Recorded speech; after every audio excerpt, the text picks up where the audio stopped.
Hello, my dear children. A warm good morning to one and all. So, in yesterday's class, we have learned about early life of Buddha, what are his teachings, and one story that is Kissa Gautami. So, she lost his son, she lost her son, and she came near the Gautam Buddha to give the life to her. So, during this period only, among the Hinduism religion, some development took place, and the thinkers they started writing some Upanishads there. Okay, the four Vedas were already present, that is Rig Veda, Samaveda, Atharva Veda, and Yajur So these four Rig Vedas as well as these four Vedas were spreading the knowledge among the people. So during this time,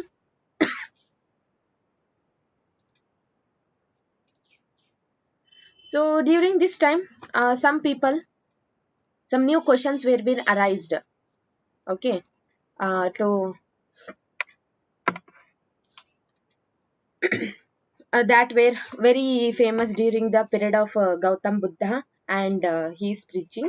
So Hinduism people, the thinkers, they also started finding the answer for the difficult questions. So what are these question means? What happens after the death? So what kind of sacrifices we should perform that we will attain the salvation? And is there something a permanent in the universe that lasts even after the death? Even after the death, is there any a power as well as is there any a life that individual will need after the death? So those thinkers they described in the name of Atma. Atma means individual soul, and Brahma, he is a universal soul. So in between them, this kind of new development took place in the Hinduism, in which way the people has to lead a happy full life as well as a very without having any kind of sorrows, and how we have to lead towards the good path. Okay, we should respect for others, etc. So these kind of questions were being arise, new questions came into existence in the minds of the people. So many of these ideas and whatever discussed, these were written in the name of Upanishad. The meaning of Upanishad is approaching or sitting near beside the teacher, or sitting near the teacher, and they were gaining the knowledge. So this knowledge is gained through the conversations between teacher and the students, between teacher and student, how we will teach now. So same thing, to know to understand the concept of Upanishad between a teacher and the student, one uh, conversations will be there. Most of the Upanishadic thinkers were the Brahmins and the Rajas only. Women thinkers like Gargi, she was a famous thinker, and she participated in many of the debates and discussions which took place during that time. So in that, poor people rarely participated in this kind of discussion. One of the famous expectation was Satyakama Jabala, who named after his mother name. Satyakama is her his mother name and Jabala his name. So he kept his mother name as first, that is Satyakama Jabala.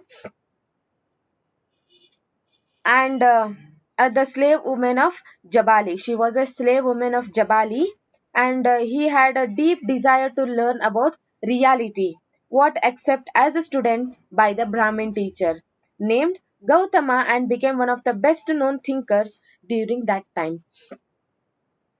Many of the ideas of Upanishad were later developed by the famous thinker called Shankaracharya, which you are going to learn in the next academic year. About Shankaracharya, Madhvacharya, you are going to learn in the next academic year. So while writing the Upanishad, one more books were being written by the thinkers called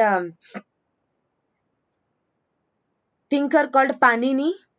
He wrote some grammar for Sanskrit. How you are having grammar for Kannada, how you are having grammar for English, for Sanskrit also. Panini, a great thinker as well as a scholar, he wrote grammar for Sanskrit there. He arranged vowels as well as consonants in a special order, and then he used to create the formulae like found in the algebra. So he used to write down the rules of the language in a short formula around 300 years ago. So one side the Upanishads were being written by the Rajas as well as by the Brahmanas, and women thinkers actively participated um, in the discussions. Among those, Satyakama Jabala was the famous scholar, and he wanted to know more and more about Upanishad, more and more know about the realistic life, etc. So his teacher was Gautama. He was one of the famous Upanishad thinkers during that time, and gave all kind of knowledge to that person. And later on, this Upanishad um, was been developed by the great thinker Shankaracharya. Upanishad are the books that have the main ideas of Hinduism in the Upanishad. Whatever simple questions, whatever difficult questions were being arised among the people and among the Brahmanas, they started thinking deeper and deeper to know about reality of the life, how we have to lead a simple life, a peaceful life, as well as a good deeds life, etc. So these were been written in the Upanishads. So during that time only, Panini was a great scholar. He wrote a grammar to the Sanskrit language, and also he told more and more about uh, formulas to learn that language, etc. So this was the one of the another development which took place in the Hinduism. And next one is Jainism, the next religion which came into existence during the period of 6th century BCE, that is Jainism. So the last and 24th Tirthankar of Jainis is Vardhamana Mahavira, also spread his message around this time. So he born in the year 599 BE as well as BCE, near Kundagrama near Vaishali. His father was Siddhartha and mother was Trishala. He belonged to the Vajji uh, Gana. Vajji Gana, he was belonging to that Gana. So at the age of 30, he left his home and went to live in a forest, and he also started searching what is the knowledge, what is the truth, what is the non-violence, etc. He started traveling from one place to another place for 12 years. So at the age of 42, he attained enlightenment and became a Jina. Jina means conqueror. He conquered the knowledge. He gained more and more knowledge by doing the meditation, and he was being enlightened. And also later on, he was called as a Mahavira. Mahavira means the great hero. So he passed away at the age of 72 in Pavapuri near Rajigraha in Bihar. So the followers of Mahavira were known as a Jinas. Then what are his teachings? What he taught to the people? So you can compare some ideas of Buddhism to the Jainism. So like Buddha, Mahavira also traveled from one place to another place, spreaded the message of Jainism. He used the Prakrit language only to spread his messages as well as his teachings and ideas. The men and women who wished to know the truth, to know the real knowledge about the life, they must leave their home. So they must follow some strict rules and regulations of ahimsa, which means they should not hurt or kill the living beings, as well as they should not slaughter the animals. So this was the next um, teachings of Mahavira. So they should lead a simple life, as well as they have to beg the food for their day to day routine. And also he told about three ratnas, where right to knowledge, right to um, non-violence, and right to fold a great path. So these three ratnas were also being taught, and we should not steal any other's property. So they have absolutely honest and very especially asked not to steal, and they have to follow the brahmacharya. So men and women had to give up everything if they want to know the real truth, and real knowledge about the life and about the sorrowings, then men and women have to give everything. Not only they have to leave their home, but also they have to give up the everything like clothes also. So it was very difficult for most of the men and women to follow these strict rules and regulations. But even though the Mahavira's teachings were being popularized in throughout the India. So Jainism was supported by many traders, farmers. How the farmers means farmers to grow a good crops. Some insects were being killed, and later on it find difficult to follow these some rules and regulations. So Jainism was spreaded in different parts of the countries in Gujarat, Tamil Nadu, Karnataka, even in all the places of uh, India. The Jainism teachings were being popularized.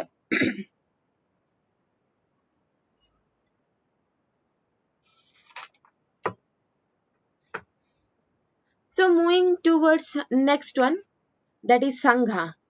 So both Mahavira and Buddha felt that only those who left their home could gain the true knowledge. Both were believing that if we live all kind of sorrows, if we live the desires, then we will felt that real knowledge we are gaining it, the true knowledge we are gaining. So for them, they have to stay in one place, and they have to teach some of their ideas. So those people, they started arranging themselves to stay together in sangha. Okay, in sanghas only, in a group they were used to live. So you can see one picture here where all the people together, the listening, the Lord Buddha and Mahavira, they are preaching their knowledge to the people, and people are sitting in front of him. So in this way they started arranging some of the sanghas where they can gain a true knowledge what they have gained during his meditation. So they meditated most of the time and went to the cities and the villages to beg for the food. So they were known as bhikkhus and bhikkhunis. So they taught others. They taught the others and also helped one another there. From all the caste, people also joined the sangha from various kinds of from all the caste. Other people started joining the sangha.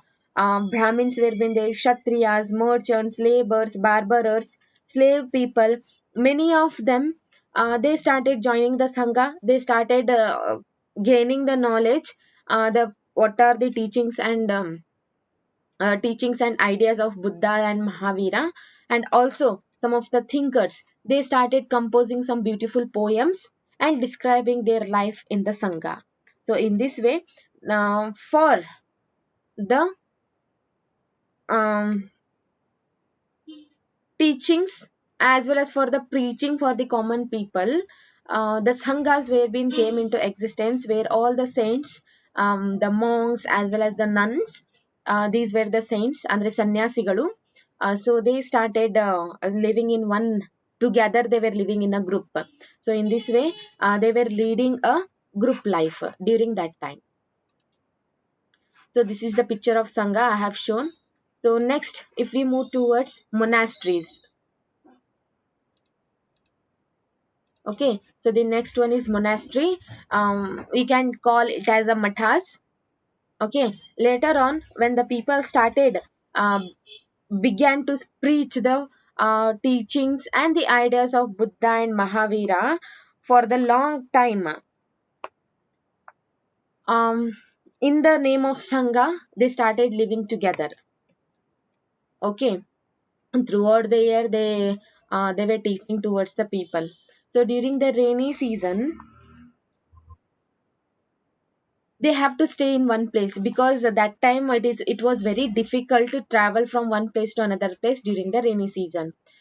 So then their supporters, they started building some temporary shelters for them. Okay, so that they can stay for some time. After finishing the rainy season, they may move from one place to another place to teach the thoughts as well as the ideas of Buddha and Mahavira. So as the time passed away, after a long time, the supporters of monks and nuns, they themselves felt that there is a need of permanent shelters.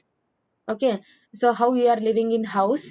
So for thinkers, for those monks and for those nuns, something, a permanent shelter should be needed, so that we can discuss the matters, as well as we can discuss the teachings, and we can share the ideas of Buddha, Mahavira, these great thinkers to the people by staying in one place.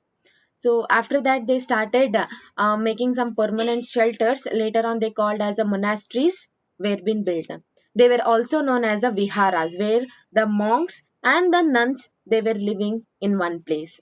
Viharas were made with a wood, and then they started making with the bricks. So very often the land on which the viharas were was been built was donated by the rich merchants or a landowner or the king.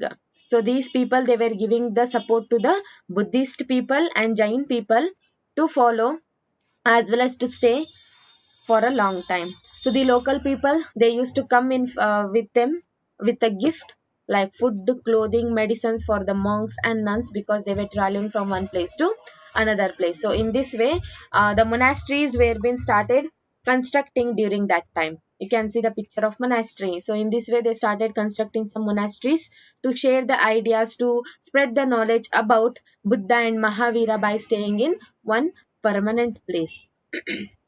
So these monasteries are also called in the name of viharas also. So during that time, during the period of Upanishad, during the period of Jainism and Buddhism, we will see a new system was been introduced in the Hinduism. That is, around this time when Jainism and Buddhism were becoming popular, Brahmins developed the system of ashramas. So here the word ashrama does not means the place where the people live and the meditate. Here ashrama means where the people will take the sannyasatva, and then they will sit in one place and do the meditation. But it was used as a stages of life. Okay, the Brahmanas developed the system of ashramas. Ashramas means the stage of life. Four stages of ashrama were being recognized during this period. So one is brahmacharya, second one is grihastha, third one is vanaprastha, fourth one is sannyasa. Brahmana, kshatriya, vaishya men were expected to lead a simple life and the study of Veda during this early year for their livelihood. Okay, so during this time they have to follow the strict rules and regulations of brahmacharya. Okay, so to lead a simple life, to study the Vedas, they have to leave their house, and then they have to stay in gurukuls, where the preachings, the Vedas will be preached to the people. So you can see one picture here. So the people has to follow the brahmacharya. So after gaining the knowledge, they have to marry and live as a householders, and they have to lead their life. You can see this called as a grahastha. After brahmacharya, after the certain age, they have to follow the grahastha. So after fulfilling the needs and wants of their child and their grandchild, then they have to leave their house and they have to start living in the forest, and they have to meditate it. Okay, that we call in the name of vanaprastha, where after complete after giving all kind of comforts, all completing all kind of desires of their son's grandson, they have to leave their home and they have to start living in the forest and meditate it. So that we call in the name of vanaprastha. So next one, finally they have to give up everything and they have to become the sannyasis. Okay, you can see here. Okay, they have to leave everything, their desires, their wants, and then they have to lead a sannyasi life. Here women were not allowed to study the Vedas, and had to follow the ashramas chosen by their husbands. So whatever their husbands has been choose, they have to follow that rules and regulations. Even for low caste, the another varna, that is shudras, they have to not follow this four ashramas during that time. They have to serve all three varnas which were being existed, and they were not having any opportunity to gain the knowledge. So this kind of development took place in our country during the period of 6th century BCE. Jainism, Buddhism, even Hinduism was being reformed. Some changes took place in the Hinduism. Upanishads were being written to lead a simple life, to lead a happy life. The Brahmanas, they make the stages of life where all the people has to follow. So in this way, this kind of changes took place in the life of the people during the period of 6th century BCE. So same thing how in our country this kind of development took place. So same thing in some other country we will see some changes took place. So if you find the Iran in your atlas, Zoroaster was an important Iranian prophet. Okay, that is another religion which came into existence in the Iran. So his teachings are contained a book called Avesta.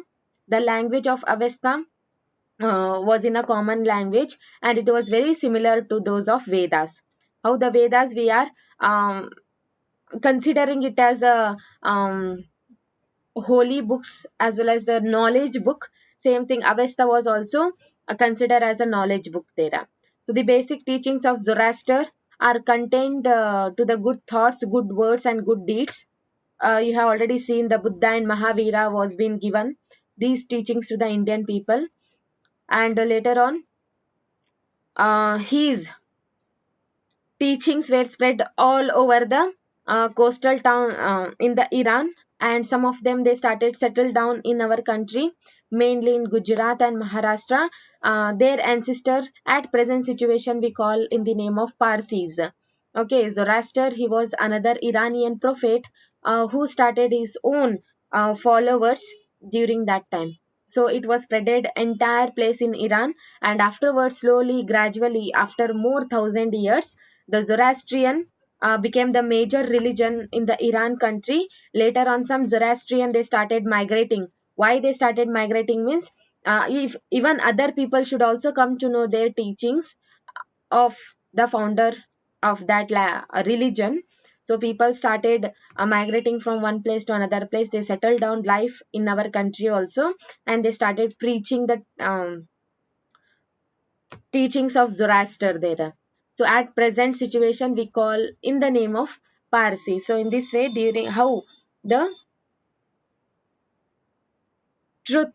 how the Jainism and Buddhism came into existence in our country. So same thing in the Iran, Zoroaster started a new religion in that Iran country. So in this way, this kind of development took place in the world during the period of 6th century BCE, where a new kinds of questions were being arising, new ideas were being arising among the people to find out this one only. Many of the people left their home, they became sannyasis, they gained the knowledge, they enlightened the knowledge, etc., and they started teaching towards the people whatever difficulties they are facing. I hope today's class you have understood about Jainism, Buddhism, Upanishad, what are their teachings, etc. If you are having any kind of doubt, just pin your question in the group. I will try my level best to sort out your problem. Signing out. Have a great day. Bye everyone.